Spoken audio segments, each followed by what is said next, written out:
Find me do my two-step. स्वागत है भाई, स्वागत है। सुना है बहुत संस्कारी हो तुम। सुना है बहुत संस्कारी हो तुम, अपने माँ बाप से बहुत अच्छा सीखते हो। सुना है बहुत संस्कारी हो तुम, अपने माँ बाप से बहुत अच्छा सीखते हो। जब खुद की बहन बेटियों को पर्दों में रहना सिखाते हो, जब खुद की बहन बेटियों को पर्दों में रहना सिखाते हो, फिर क्यों दूसरों की बेटियों के दुपट्टे खींचते हो?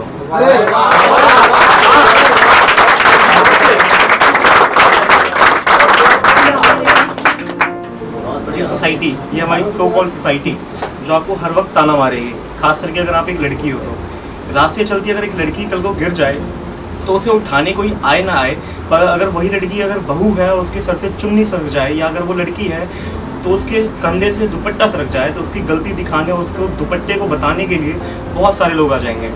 तो इसी चीज़ को मैंने अपने लफ्ज़ों में बयां करना चाहा है। अगर आपकी इजाज़त हो तो मैं बताऊँगा। घर में खुशी छाई है, हर तरफ सिर्फ ढोल संगीत और ढेरों बधाई है, क्योंकि एक नन्ही परी आई है। अपने नन्हे हाथों की लकीरों में वो डॉक्टर, इंजीनियर जैसे हजारों सपने लाई है। घर में खुशी इसलिए छाई है क्योंकि घर में बेटी आई है। पर इस बेढंग दुनिया के सवालों से किसी माँ बाप की खुशी कहाँ तक बच पाई है? इनसे भी पूछ ही दिया कि जनाब खुश क्या होते हो, बेटी ही तो आई है। आपने मुस्कुरा के कहा कि ये बेटी नहीं, ये तो आसमां की परी है जो बेटी बनकर आई है। बाप की खुशी का कोई ठिकाना ना था, बाप की खुशी का कोई ठिकाना ना था। माँ ने कहा थोड़ा कम खर्च करो आज, माँ ने कहा थोड़ा कम खर्च करो आज, पर आज पैसे बचाने का कोई बहाना ना था।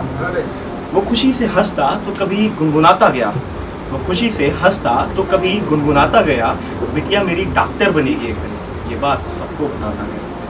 बिटिया मेरी डॉक्टर बनेगी एक दिन, ये बात सबको बताता गया। अब घर में प्यार का बंटवारा 2 से 3 होने लगा था, घर में प्यार का बंटवारा 2 से 3 होने लगा था। माँ बाप के बीच अब एक नन्हा सा जान सोने लगा था, माँ बाप के बीच अब एक नन्हा सा जान सोने लगा था। ये सोच करवटें बदल कर रात बीत रही थी, करवटें बदल कर रात बीत रही थी। ये सोच के कि बेटी को अपनी कौन सी कहानी सुनाऊंगी, ये सोच के माँ भी यूट्यूब से कहानी सीख रही।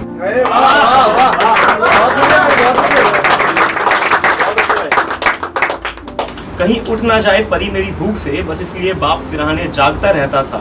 कहीं उठ ना जाए परी मेरी भूख से रात को, इसलिए बाप सारी रात जागता रहता था। अगर लाइट जाती तो उसे अपने हाथों के पंखों को हाँकता रहता था। पर खुदा को ये रास ना आया, पर खुदा को शायद ये रास ना आया, उस बच्ची की माँ का ऊपर से बुलावा आया।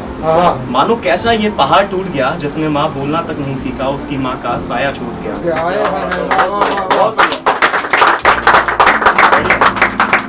आपने जिम्मेदारी उठा लिया, उसका खुद को उसका माँ बाप दोनों बना लिया। बाप ने जिम्मेदारी को उठा लिया, खुद को उसका माँ बाप दोनों बना लिया। अब धीरे धीरे स्कूल में दाखिला मिला, उसके तन्हा सपनों को काफिला मिला। बेटी पढ़ने में अच्छी थी, शहर जाके कॉलेज पढ़ना चाहती थी। बेटी कॉलेज पढ़ने में अच्छी थी, शहर जाके कॉलेज पढ़ना चाहती थी, पर बाप के लिए वो अभी भी बच्ची थी। जैसे तैसे बेटी ने अपनी बात को मनवा लिया। बाप को भी सपनों के आगे झुकना पड़ा, उसने भी दाखिला करवा दिया। घर जमीन बेच दिया, गिरवी सारा सामान हुआ, घर जमीन बेच दिया, गिरवी सारा सामान हुआ, तब जाके कॉलेज की फीस का इंतजाम हुआ। बहुत बढ़िया। कॉलेज की हवा उसे रास आने लगी थी, एक गांव की सीधी सादी लड़की अब शहरी लोगों के पास आने लगी थी। कॉलेज की हवा उसे रास आने लगी थी, अब एक गांव की सीधी सादी लड़की शहरी लोगों के पास आने लगी थी। कुछ दोस्त बढ़े, कुछ से इजहार हुआ, कुछ दोस्त बढ़े, कुछ से इजहार हुआ। अभी सेकेंड ईयर बीता ही था कि लड़की को एक लड़के से प्यार हुआ। बहुत बढ़िया। वो लड़का अच्छा नहीं था, अपनी बातों का बिल्कुल भी सच्चा नहीं था। वो लड़का अच्छा नहीं था, अपनी बातों का बिल्कुल भी सच्चा नहीं था। जैसे तैसे उसने लड़की को अपनी तरफ बुला लिया, जैसे तैसे उसने लड़की को अपनी तरफ बुला लिया। लड़की सीधी थी, उसे अपनी बातों में फंसा लिया। लड़की भी धीरे धीरे उसकी बातों में आने लगी थी। कभी मैकडी, कभी डोमिनोज, अक्सर उसके साथ बाहर जाने लगी थी। लड़की सीधी थी, उसकी बातों में आने लगी थी। कभी मैकडी, कभी डोमिनोज, अक्सर उसके साथ बाहर जाने लगी थी। एक दिन लड़के ने रिश्ते को रूहानी से जिस्मानी करना चाहा। एक दिन लड़के ने रिश्ते को रूहानी से जिस्मानी करना चाहा, लड़की ने इनकार कर दी। एक दिन लड़के ने रिश्ते को रूहानी से जिस्मानी करना चाहा, लड़की ने इनकार कर दी। लड़के को बात उसके गुरूर पे लगी, उसने ज़बरदस्ती की शुरुआत कर दी। जैसे तैसे जब वो कुछ कर ना पाया तो उसने फ़ोन करके अपने दोस्तों को बुलाया। जब अकेले वो कुछ कर ना पाया तो उसने फ़ोन करके अपने 2-3 दोस्तों को बुलाया। उन सब ने उस बेचारी गुड़िया का बलात्कार कर दिया। उन सब ने मिलकर उस बेचारी गुड़िया का बलात्कार कर दिया। एक बार फिर हैवानियत ने इंसानियत को शर्मसार कर दिया।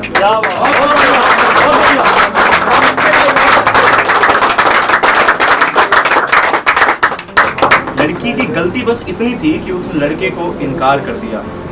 वो रात जैसे तैसे कट गई, वो रात तो जैसे तैसे कट गई। सुबह तक ये बात पूरे कॉलेज में मिठाई की तरह बट गई। अब उस लड़की के दोस्त उससे दूर जाने लगे थे, उसके बारे में ना जाने क्या क्या बातें बनाने लगे थे। अब उस लड़की के दोस्त उससे दूर जाने लगे थे, उसके बारे में ना जाने क्या क्या बातें बनाने लगे थे। उस लड़की ने अपनी दुनिया बना लिया। जब सह ना पाई दुनिया के तानों को तो उसने फांसी को गले लगा लिया। बाप को खबर टेलीफोन पर आया, ये बात बाप भी सह ना पाया। 2 गड्ढे खोदे गए एक साथ। जिसको विदा करने के अरमान थे डोली में, उसकी पोशाक अब कफन हो गई। जिसको विदा करने के अरमान थे डोली में, उसकी पोशाक अब कफन हो गई। विदा करने के अरमान थे डोली में, उसकी पोशाक अब कफन हो गई। 2 गड्ढे खोदे गए एक साथ और बाप बेटी दोनों की लाश दफन हो गई।